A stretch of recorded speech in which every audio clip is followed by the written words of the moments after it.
ठाणे विधान परिषदेतून बहुजन विकास आघाडीचे नेते क्षितिज ठाकूर यांना उमेदवारी दिली जाणार असल्याची चर्चा सुरू असतानाच आता सगळ्यात मोठी घडामोड घडली आहे.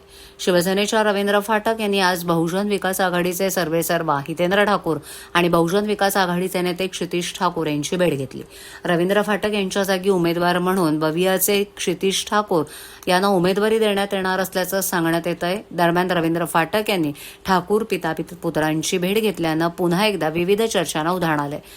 ठाणे विधान परिषदेच्या निवडणुकीत सर्वात मोठा ट्विस्ट पाहायला मिळतोय. ठाणे विधान परिषदेतून शिवसेनेकडून रवींद्र फाटकही इच्छुक आहेत.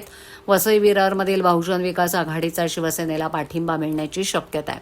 बहुजन विकास आघाडीचा पाठिंबा मिळाल्यास फायदा शिवसेनेला होईल.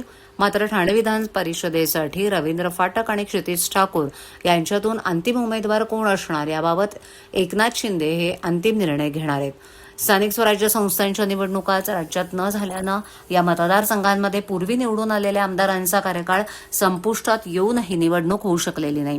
अशातच गेल्या 2-2.5 वर्षांपासून आमदारकीच्या जागा रिक्त आहेत. स्थानिक स्वराज्य संस्था मतदारसंघातील एकूण मतदारसंख्येच्या 75% मतदारसंख्या असेल तर विधान परिषदेची निवडणूक घेता येते. विधान परिषदेच्या एकूण 78 सदस्य संख्येपैकी 22 सदस्य स्थानिक स्वराज्य संस्थांद्वारे निवडून जात असतात. सोलापूर, अहमदनगर, ठाणे, जळगाव, नांदेड, सांगली, सातारा, यवतमाळ, पुणे, भंडारा, गोंदिया, नाशिक, अमरावतीच्या स्थानिक संस्थेच्या विधान परिषदेच्या जागांसाठी निवडणूक होणार आहे.